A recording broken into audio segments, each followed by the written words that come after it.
నమస్తే మామిడి గిరిధర్ గారు, వినిపిస్తుందా? నమస్తే వాసుదేవన్ జీ, మీకు మీ ప్రేక్షకులకు నమస్కారం అండి. సో గిరిధర్ గారు చూస్తున్నారు కదా, గంట గంటకి మారుతున్నాయి డెవలప్మెంట్స్. ఇప్పుడేమో దాడి చేస్తుంది, కాసేపు ఆగేమో మేము చర్చలకు సిద్ధం అంటుంది. అవతల పక్కేమో ఉన్నది గ్లోబల్ మ్యావరిక్ పోలీస్. ఆయన ఇంతవరకు గ్లోబల్ పోలీస్ అంటే దానికి కొద్దిగా విశేషణం ఆడింది, మ్యావరిక్ పోలీస్ అయిపోయాడు. సో ఈ వీళ్ళిద్దరి మధ్య ఉద్రిక్తులు తగ్గడానికి 12 దేశాలు ముందుకు వచ్చాయి, ఇంక్లూడింగ్ చైనా కూడా. మేము కూడా మధ్యవర్తిత్వం ఇస్తామని.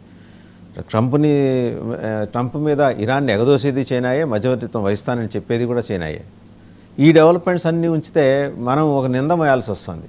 అంటే ఇన్ఫ్యాక్ట్ అది కాంగ్రెస్ పార్టీ వేసిన నింద ఏంటంటే, అంతర్జాతీయ జలాల్లోకి వెళ్ళిపోయిన ఇరాన్ యుద్ధ నౌకని మీద దాడిని మనం నివారించలేకపోయాం, లేదా ఆ దాడి ఏదో మన దగ్గర ఉన్న బేస్లు మనం రహస్యంగా దాచుంచిన బేసుల నుంచి అమెరికా చేసిందని ఇంకొక వింతైన అభియోగం. ఎందుకని ఇరాన్ అలా చేస్తుందో అర్థం కావట్లేదు. ఓవరాల్ డెవలప్మెంట్స్ చూస్తుంటే మాత్రం ఇదేదో ఇప్పట్లో సద్దుమణిగేది లాక్ కనిపించట్లేదు. మీరేమంటారు? కరెక్ట్. ఇది ఒక గేమ్ ఆఫ్ అట్రిషన్ అని మనకు ఇంగ్లీష్ లో మనకు పదం ఉంది. అంటే దీంట్లో ఎవరు ముందర దెబ్బ ఎక్కువ తగిలి వాళ్ళు ఇంకా యుద్ధం చేయలేని పరిస్థితికి వస్తారు అన్నది చెప్పడం చాలా కష్టం. ఎందుకంటే అమెరికా దగ్గర కొన్ని వీక్నెస్ ఉంది. అమెరికా ఈ యాంటీ మిసైల్ డిఫెన్స్ షీల్డ్, దాన్ని తట్టుకునేటువంటి, దాన్ని కౌంటర్ చేసేటువంటి వీళ్ళ దగ్గర ఉన్నటువంటి మిసైల్స్ ఏవైతే ఉన్నాయో అవి చాలా తక్కువ ఉన్నాయి వాళ్ళ దగ్గర. అవి వాళ్ళ దగ్గర ఉన్నటువంటి మిసైల్స్ అయిపోయేంత లోపలే ఇరాన్ ని వాళ్ళు కంప్లీట్ చేయాలి, ఫినిష్ చేయాలి. ఇరాన్ అంత లోపు కనుక వాళ్ళు బతికి తట్టుకుని, అది అమెరికా ఇజ్రాయెల్ దాడులను తట్టుకుని వాళ్ళు ఎక్కడో లోపల సొరంగాల్లో దాచిపెట్టుకుని క్రమేపీ ఒక వారం 10 రోజులు వాళ్ళు కనుక తట్టుకుని తర్వాత మళ్ళీ వాళ్ళు దాడులు చేయడం మొదలు పెడితే కనుక అమెరికా ఇజ్రాయెల్ చాలా కష్టాల్లో పెడుతుంది. వీళ్ళ దగ్గర ఉన్నటువంటి అస్త్రాలన్నీ చాలా విలువ, కాస్ట్లీ మిసైల్స్ ఇవన్నీ కూడా. ఒక్కొక్క మిసైల్ $1 మిలియన్, $1.5 మిలియన్ ఖర్చు చేసేది. అవి $20,000 వాళ్ళ అక్కడి నుంచి వస్తున్నటువంటి ఇరాన్ నుంచి వస్తున్నటువంటి డ్రోన్స్ ని షూట్ డౌన్ చేయడానికి $1.5 మిలియన్ వర్త్ మిసైల్ ఫైర్ చేయాల్సి వస్తుంది. కాబట్టి ఈ ఖర్చు అనేది చాలా గ్యాప్ ఉంది. $20,000 వర్సెస్ $1.5 మిలియన్. కాబట్టి ఇది తట్టుకునేటువంటి పరిస్థితి కాదు. వారం 10 రోజులైతే ఏదో తట్టుకోగలరు, కానీ అంతకంటే ఎక్కువ అయితే కనుక ఆ ఖర్చు భరించడం చాలా కష్టం అవుతుంది. ఇజ్రాయెల్కి కష్టం అవుతుంది, అమెరికాకి కష్టం అవుతుంది. పైపెచ్చు అమెరికాలో ప్రొడక్షన్ కూడా చాలా తక్కువ ఉంది. మనకు తెలుసు, యుక్రెయిన్ రష్యా యుద్ధంలో యుక్రెయిన్ కి చాలా మటుకు ఈ అస్త్రశస్త్రాలన్నీ కూడా అమెరికానే సప్లై చేసింది. సరే, యూరోప్ వాళ్ళ దగ్గర అంత కెపాసిటీ లేదు, అమెరికానే యుద్ధం చేస్తుంది అక్కడ రష్యాకు వ్యతిరేకంగా. వీళ్ళ ప్రొడక్షన్ లైన్ అంతా కూడా యుక్రెయిన్కి వెళ్ళిపోయింది, చాలా మటుకు యుక్రెయిన్కి వెళ్ళింది. అందుకని ఇప్పుడు ఇరాన్ మీద వీళ్ళు యుద్ధం చేయడానికి వీళ్ళ దగ్గర చాలా తక్కువ స్టాక్స్ ఉన్నాయి వీళ్ళ దగ్గర. యాక్చువల్గా ఈరోజు అమెరికా అధ్యక్షుడు వాళ్ళ డిఫెన్స్ ప్రొడక్షన్ కంపెనీలన్నీ పిలిచి ఒక ఎమర్జెన్సీ మీటింగ్ పెట్టాడు. మరి అతనేమో ట్వీట్లో ఏమో మా దగ్గర అన్లిమిటెడ్ స్టాక్స్ ఉన్నాయి, మేము ఎన్ని సంవత్సరాలు కావాలంటే యుద్ధం చేయొచ్చు, ఇవన్నీ డైలాగ్ కొట్టాడు. కానీ మరి మీటింగ్ ఎందుకు పిలిచాడు? ఎందుకంటే కనుక వాళ్ళ ప్రొడక్షన్ లో కంపెనీలంతా పిలిచి మీరు ప్రొడక్షన్ ఇంక్రీజ్ చేయండి, దాన్ని ఫాస్ట్ వేగం చేయండి, దాన్ని ఇంకా ఎక్కువ మోతాదులో మీరు ప్రొడ్యూస్ చేయండి అని రిక్వెస్ట్ చేయడానికి పిలిచాడు, ఆ మీటింగ్ పిలిచాడు. అంటే వాళ్ళు ఆ ప్రాబ్లం వాళ్ళకు ఉన్నది అని మనకు అర్థం అవుతుంది. కాబట్టి ఇరాన్ కనుక ఇప్పుడు వాళ్ళు చేస్తున్న దాంట్లో వీళ్ళకు ఉన్నటువంటి ఇజ్రాయెల్ అమెరికాకు ఉన్నటువంటి యాంటీ ఎయిర్ డిఫెన్స్ మిసైల్స్ ని వాళ్ళని ఖర్చు చేశారనుకుందాం. ఇంకో వచ్చే 4-5 రోజుల్లోనో వారం రోజుల్లో ఖర్చు అయితే కనుక తర్వాత వాళ్ళు అక్కడి నుంచి కొత్త మిసైల్స్, మనకు హైపర్సానిక్ మిసైల్స్ లాంటివి, ఇంకా అడ్వాన్స్డ్ వెపన్స్ అవన్నీ ఎక్కడో కొండల్లో సొరంగాల్లో దాచిపెట్టినవి తీసి వాళ్ళు కనుక కొట్టగలిగితే అప్పుడు గేమ్ కంప్లీట్ గా డిఫరెంట్ గా ఉంటుంది. కాబట్టి చూడాలి మనం రాబోయే రోజుల్లో ఈ గేమ్ ఆఫ్ అట్రిషన్స్ లో ఎవరు ఎక్కువ దెబ్బతింటారని మనం చూడాలి. ఇరాన్ ఇప్పుడు వాళ్ళ ప్లాన్స్ అన్ని కూడా ఏంటంటే, ఈ వచ్చే వారం 10 రోజులు ఎలా మనం బతకాలి, ఎలా మనం ఈ దాడులను తట్టుకుని మళ్ళీ మనం తిరిగి కొట్టగలిగిన క్షమతని ఎట్లా మనం కన్సర్వ్ చేసుకోవాలి, దాన్ని ఎలా మనం కాపాడుకోవాలి అన్నది వాళ్ళ గేమ్ ప్లాన్. మధ్యలో మేము ఉన్నాము అని చెప్పడానికి కొన్ని మిసైల్స్, కొన్ని డ్రోన్స్ కూడా కొడుతున్నారు. కాబట్టి ఇదంతా కూడా ఏంటంటే ఒక ఎలక పిల్లి ఆటలా నడుస్తుంది. ఒక రోజు వీళ్ళు ఎక్కువైతే ఇంకో రోజు వాళ్ళు ఎక్కువైతే ఇలా నడుస్తుంది. అందుకని చూడాలి ఇంకా ఇది ఎమర్జింగ్. గిరిధర్ గారు, అయితే ఇరాన్ దగ్గర ఉన్న డ్రోన్స్ చాలా తక్కువ ఖర్చుతోటి వాళ్ళు చేసిన డ్రోన్స్ తోటి అమెరికాకి ముచ్చమటలు పట్టిస్తున్నారు. అదొక అంశం. రెండోది, ఇరాన్ దగ్గర ఖైబర్ హైపర్సోనిక్ మిసైల్, దాన్ని చూసి కూడా అమెరికా భయపడుతుంది. ఎందుకంటే అవి వార్షిప్స్ని కూడా డెస్ట్రాయ్ చేయగలవు అని ఒక పిక్చర్ ఇచ్చారు. నిజంగా వాళ్ళ దగ్గర అది ఉందా, ప్రొక్యూర్ చేశారా లేదా తెలియదు. రెండోది, గడిచిన 2 నెలలుగా రోజుకి కనీసం 30 నుంచి 40 టన్నులు ఉన్న ఈ బరువు ఉన్న మిస్సైల్స్ని చైనా ఇరాన్కి పంపించింది అని చెప్పేసి నిర్దిష్టమైన వార్తలే వస్తున్నాయి. వెస్ట్రన్ మీడియా చాలా స్పష్టంగా చెప్తోంది. చైనా ఎక్కడ ఓన్ చేసుకోలేదు, డిజోన్ చేసుకోలేదు. So China has been maintaining strategic silence. ఈ మిసైల్స్ అన్నీ వాడేస్తుందా అంటే చైనాయే ఈరోజు మొత్తం వెనకాలండి ఈ కథ నడిపిస్తుందా ఇరాన్ వెనకాల? రష్యా అయితే ఉండే అవకాశం లేదు. వాళ్ళ చావులో వాళ్ళు ఏడుస్తున్నారు. వాళ్ళ దగ్గర ఉన్న వెపన్స్ ఇంకోళ్ళకి ఇచ్చే పరిస్థితి అయితే వాళ్ళకి లేదు. చైనా ఇది చేస్తుందా? అంటే చైనా ఏంటంటే ఇటువంటి అంశాలు తటస్థంగానే ఉంటుంది. అనవసరంగా జోక్యం చేసుకొని తర్వాత ఇబ్బందుల్లో పడరు.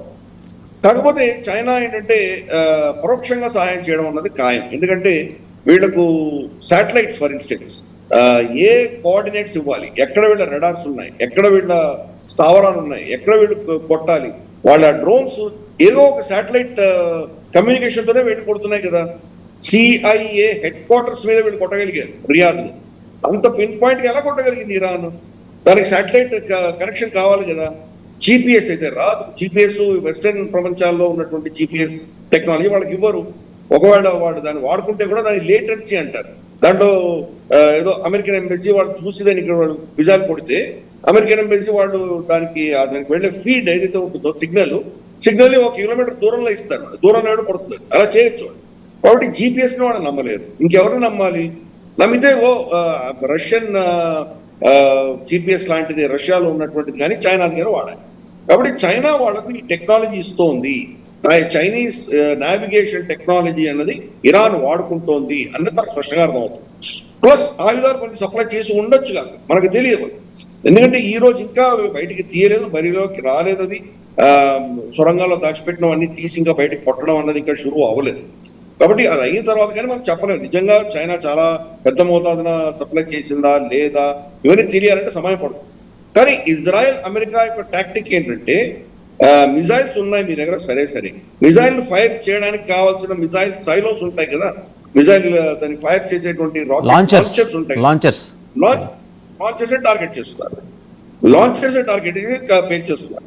ఫిక్స్డ్ లాంచర్స్ అయితే ఎప్పుడో పోయాయి, అన్ని ధ్వంసం చేసేసారు. మొబైల్ లాంచర్స్ ఉంటాయి.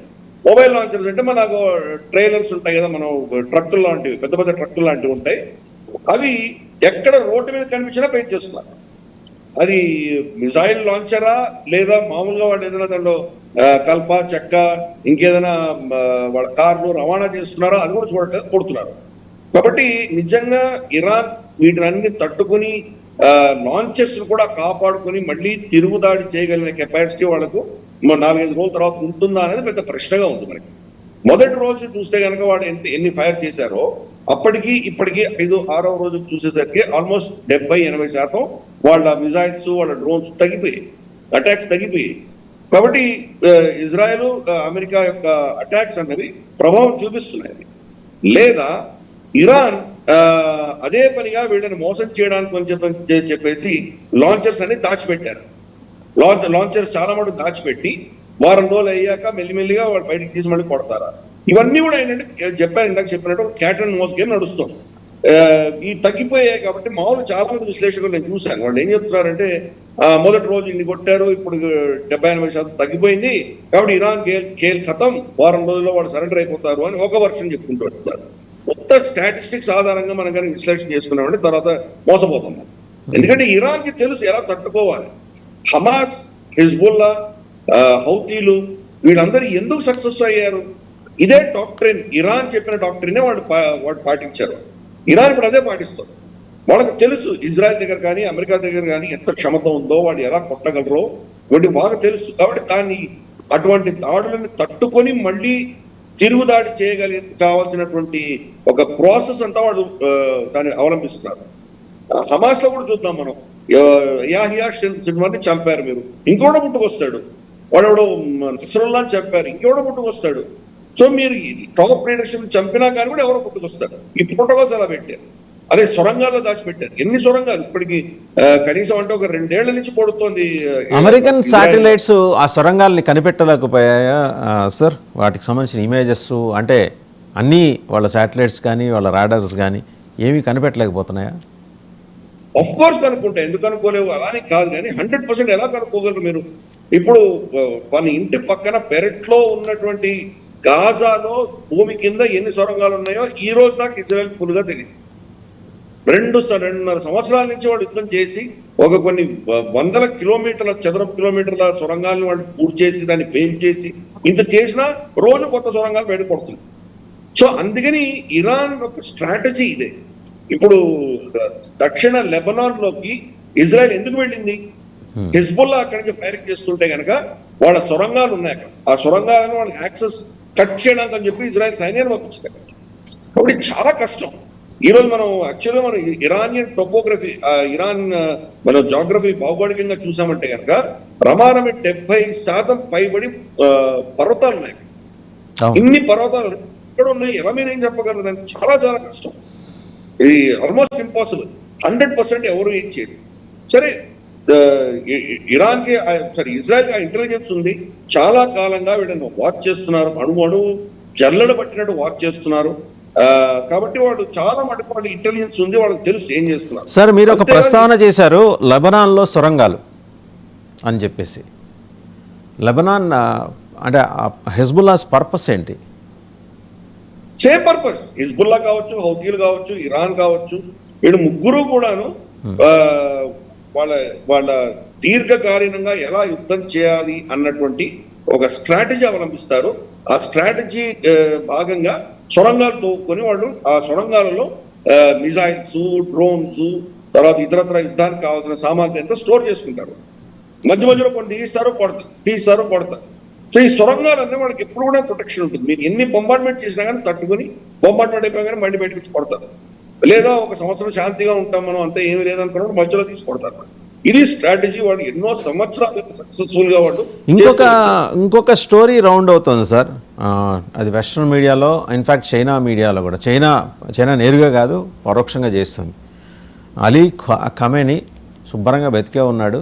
ఇప్పుడు మీరు చెప్పిన ఈ సొరంగాల్లో ఎక్కడో దాక్కున్నాడు. ఇదంతా బయటికి ఉత్తినే డైవర్ట్ చేయడం కోసం అని ఆయనే తన మనుషుల్ని చంపించేసుకున్నాడు. ఒక 48 మంది next in top in command. ఆయన బతికే ఉన్నాడనే నిబ్బరంతో ఇవాళ ఈ Islamic Revolutionary Guards Corps IRGC వాళ్ళు విచ్చలవిడిగా చెలరేగిపోతున్నారు. ఒక 31 యూనిట్లకు ఆయన స్వతంత్రత ఇచ్చేసి ప్రకటించి మీరు దునుమాడండి అని చెప్పాడు.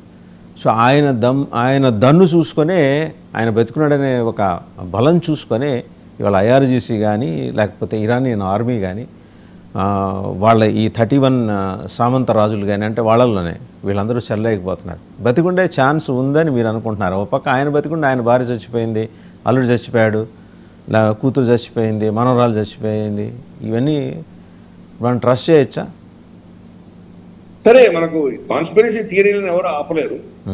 కాన్స్పిరసీ థియరీ ప్రకారం అసలు అమెరికా చంద్రుడి మీదకి వెళ్ళనే లేదు. ఇక్కడే ఏదో నెవాడా డెజర్ట్ లోనే వీళ్ళు 4 వీడియోలు, ఫోటోలు తీసి వాళ్ళు చూపించారు. ఇటువంటి చాలా ఉంటాయి. ఇప్పటికి కూడా అమెరికాలో కొన్ని స్టేట్స్ లో వాడు ఇప్పుడు కూడా త్రికరణ చుట్టిగా నమ్ముతారు భూమి ఫ్లాట్ గా ఉందని. గుండ్రంగా లేదు, వీళ్ళు అదే పనిగా వీళ్ళు ఏదో 4 ఫోటోలు పెట్టి వీళ్ళు చేస్తున్నారని చెప్పి నమ్మేవాళ్ళు ఉంటారు. ఈ కాన్స్పిరసీ థియరీ మనం ఏమన్నా నమ్మలేము మనం. ఇంక దానికి వాళ్ళకి వదిలేద్దాం వాళ్ళ విద్యకు. కానీ ఆయన శవానికి ఫోటో, ఆయన చనిపోయినట్టు ఖమేనీ చనిపోయినటువంటి ఫోటోని తన ఓన్ సెక్యూరిటీ గార్డ్లే, అంటే దీంట్లో ఎవరైతే ఇంటెలిజెన్స్ ఇజ్రాయెల్ ఇచ్చారో ఆయన చాలా దగ్గరగా సన్నిహితంగా ఉన్నటువంటి వాళ్లే ఆయన చనిపోయిన తర్వాత ఆయన శవానికి ఫోటో తీసి బెంజమిన్ నెతన్యాహుకి, డొనాల్డ్ ట్రంప్ కి పంపించారు. కాబట్టి అంత లెవెల్లో పెనిట్రేట్ అయి ఉంది వాళ్ళ ఇంటెలిజెన్స్. అందుకనే వాళ్ళు కన్ఫర్మ్ చేశారు. బోత్ కానీ బెంజమిన్ నెతన్యాహు కన్ఫర్మ్ చేశారంటే ఇది చాలా పక్కాగా వాళ్ళకి అంత ఇన్ఫర్మేషన్ ఉన్న తర్వాతే వాళ్ళు చేశారు. అదే పనిగా వాళ్ళు ఆ ఫోటోలు రిలీజ్ చేయలేదు. ఫోటోలు రిలీజ్ చేస్తే కనుక ఇంకా అది ఆ దేశంలో ఉన్నటువంటి విభేదాలు ఏవైతే ఉన్నాయో దాన్ని పక్కన పెట్టేసి అందరూ కలిసిపోయి ఒక విధమైనటువంటి భావోద్వేగంతో వచ్చేటువంటి ప్రమాదం ఉంది. కాబట్టి దాన్ని రిలీజ్ చేయలేదు. లేదా వాళ్ళు ఈజీగా రిలీజ్ చేసి ఉండొచ్చు. కాబట్టి కన్ఫర్మ్డ్ రిపోర్ట్ వాళ్ళ దగ్గర ఫుల్ పక్కా ఇన్ఫర్మేషన్ ఉన్నది ఆయన చనిపోయాడని. ఆయన శవాన్ని కూడా వీళ్ళు తర్వాత అంటే అఫ్ కోర్స్ శవపేటకి ఎక్కడో తెచ్చి పెడతారు, బట్ అంత పెనిట్రేట్ అయి ఉన్నారు వీళ్ళు ఇంటెలిజెన్స్ స్టాఫ్. వాళ్ళకి తెలుసు అతను చనిపోయాడు, అతని శవం ఏంటి, ఏ స్థితిలో ఉంది, అన్ని కూడా వీళ్ళకి కంప్లీట్ ఇన్ఫర్మేషన్ ఉంది.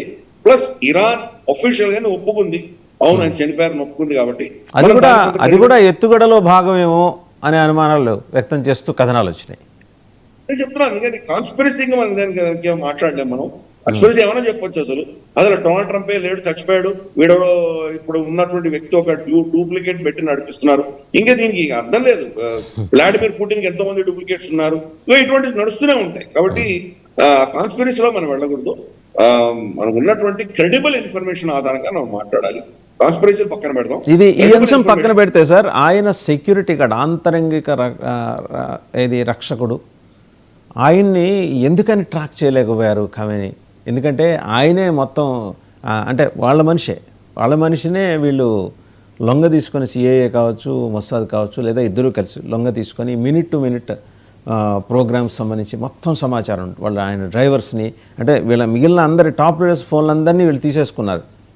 వీళ్ళవి మాత్రం వదిలేశారు. ఆయన అంగరక్షకులవి, ఆయన అత్యంత ప్రధానమైన అంగరక్షకుడిది, డ్రైవర్లవి వదిలేశారు.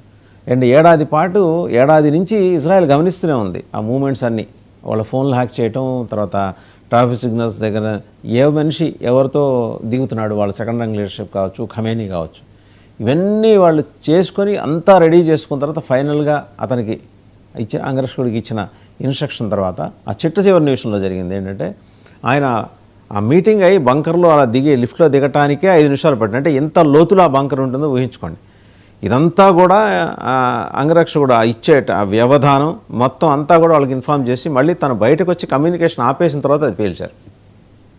ఇంత పకడ్బందీగా చేసిన తర్వాత కూడా ఆయన ఎలా బతికాడనేది అర్థం కావట్లే నాకు. అదే చెప్తున్నాను నేను. ఇజ్రాయెల్ అన్నది యుద్ధము మొన్న ఏదో మనం చూసాం 28 ఫిబ్రవరి వాళ్ళు బాంబు వేసిన రోజు యుద్ధం మొదలు పెట్టలేదు. కనీసం అంటే 15-20 సంవత్సరాల ముందర యుద్ధం మొదలు పెట్టారు. అందుకని ఇంటెలిజెన్స్ అనేది ఎంత ఇంపార్టెంటో ఇజ్రాయెల్ చూసి మనం నేర్చుకోవాలి. ఇన్ఫిల్ట్రేషన్ అన్నది ప్రతి అణువు వాడు ఇన్ఫిల్టర్ అయి ఉన్నారు. జెరూసలేం వీధులు ఇజ్రాయెల్కి ఎంత తెలుసో అంతకంటే ఎక్కువ టెహరాన్ వీధులు ఇజ్రాయెల్కి తెలుసు. ప్రతి వీధిలో, ప్రతి వీధి చివర ఏ షాప్ లో ఎవరున్నారు, ఎవరు వస్తున్నారు, ఎవరు వెళ్తున్నారు, ప్రతి అణువు గాలిస్తోంది. కొన్ని దశకాలుగా గాలిస్తోంది, ఇప్పుడు కాదు. వాళ్ళ మాజీ రాష్ట్రపతి అతను స్టేట్మెంట్ ఇచ్చాడు, మేము మొసాద్ ఏజెంట్స్ మన దేశంలో ఎవరు ఉన్నారు వాళ్ళని వెతకడానికి కోసం అని చెప్పి క్రాక్ టీం పెట్టారు. 20 మందిని వాళ్ళ దేశంలో మొసాద్ ఏజెంట్స్ ఎవరెవరు ఉన్నారు, ఎక్కడెక్కడ ఇన్ఫిల్టర్ అయ్యారు, వీళ్ళని ఇన్వెస్టిగేట్ చేయడానికి ఒక 20 మందిని పెట్టారు. 20 మందిలో నాకు కొన్ని 2-3 సంవత్సరాల తర్వాత ఏం తేలిందంటే, ఆ 20 మంది యొక్క లీడర్ ఎవరైతే ఉన్నాడు, వాళ్ళ అధినేత ఎవరైతే ఉన్నాడో అతనితో పాటు 10 మంది మొసాడ్ ఏజెంట్స్ అని తేలేదు. అంటే మొసాడ్ ఏజెంట్ ని హంట్ చేయడానికి పెట్టిన టీమే మొసాడ్ ఏజెంట్స్. అంత లెవెల్గా ఇన్ఫిల్టర్ అయ్యారు.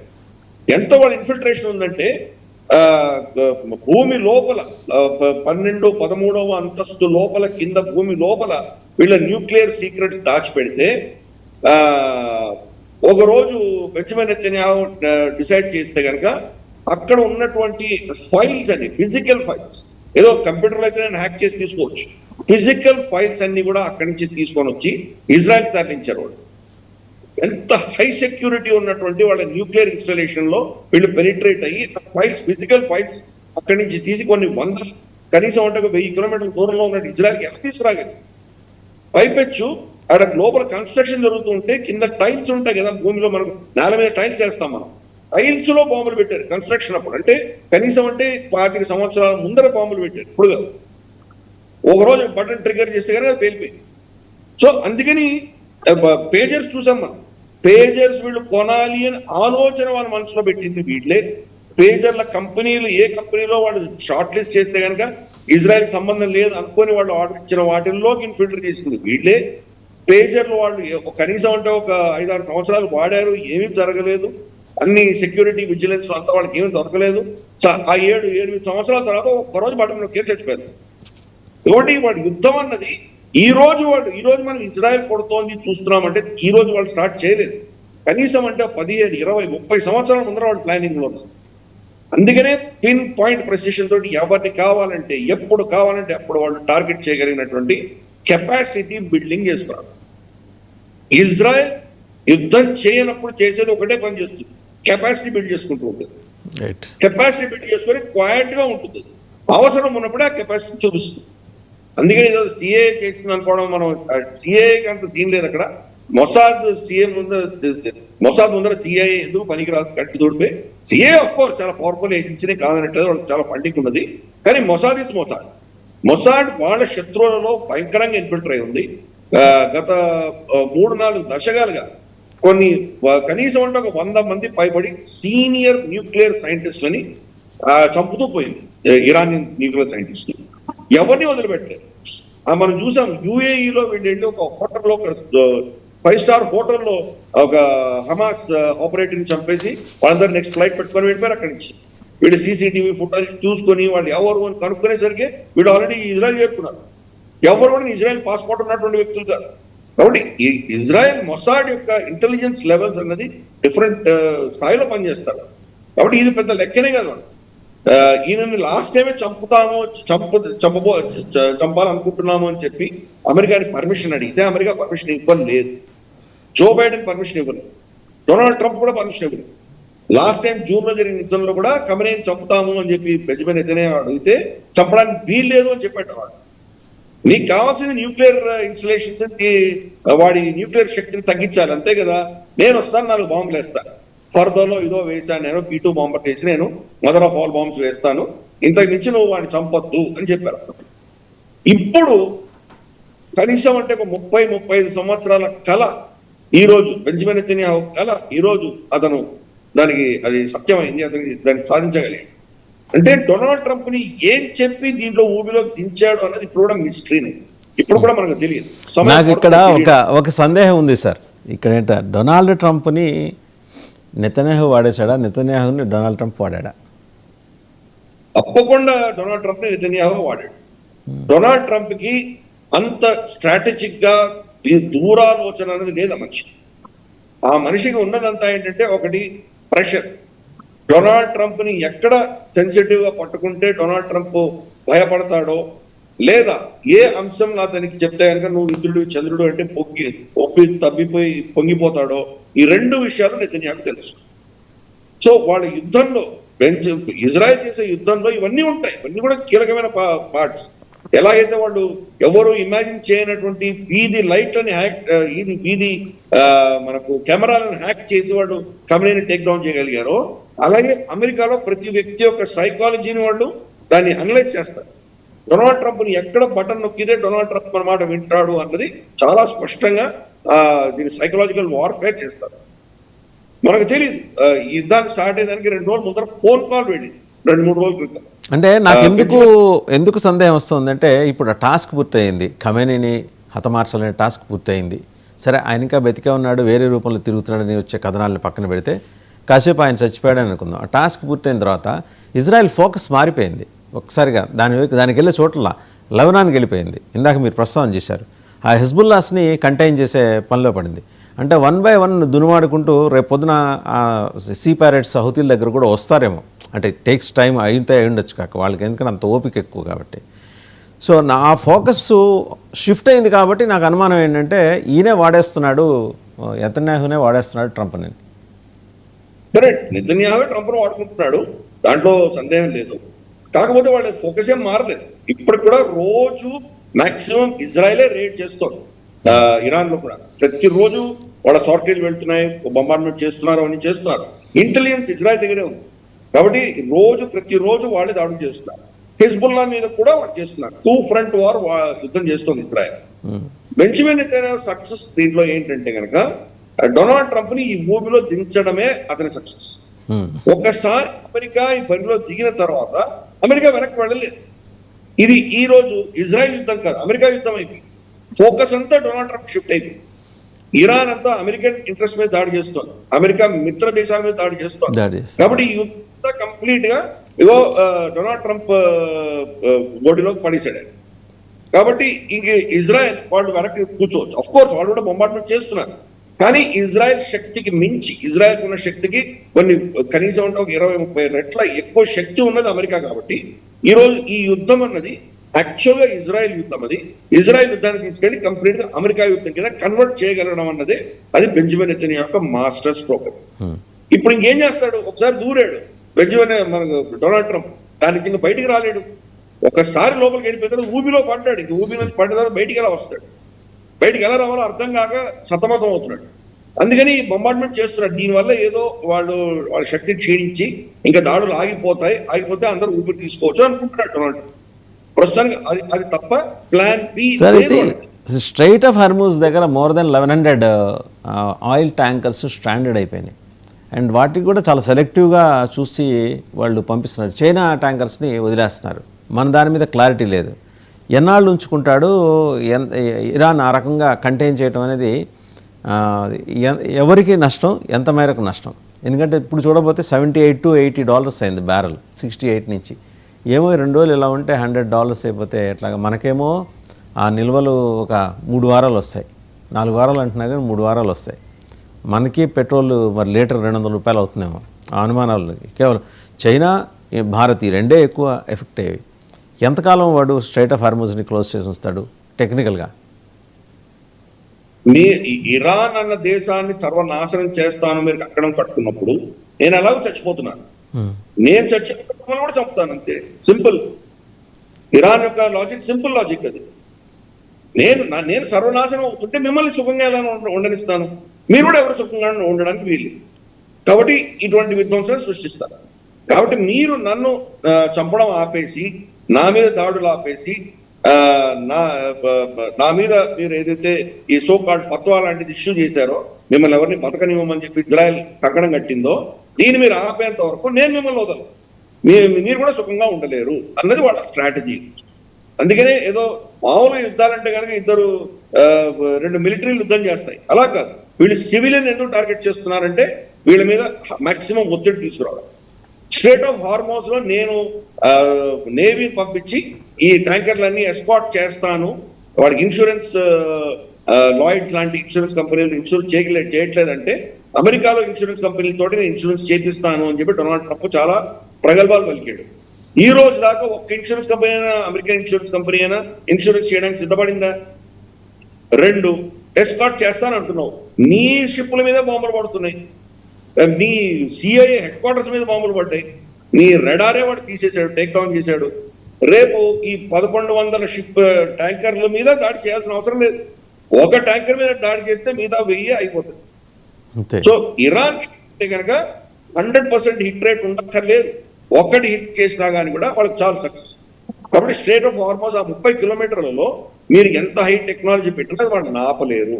ఇన్ఫాక్ట్ ఇరాన్ దగ్గర అయితే అండర్ సీ డ్రోన్స్ కూడా ఉన్నాయి వాళ్ళ దగ్గర.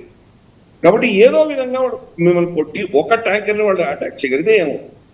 నిన్న ఆఫ్ కోర్స్ ఒక స్టేట్మెంట్ వచ్చింది ఇరాన్ నుంచి, USA, ఇజ్రాయెల్, తర్వాత యూరోప్, ఈ 3 దేశాలకు సంబంధించిన ట్యాంకర్లు తప్ప మిగతా ట్యాంకర్లు నేను ఆపము అని చెప్పి వాడు స్టేట్మెంట్ ఇష్యూ చేశారు.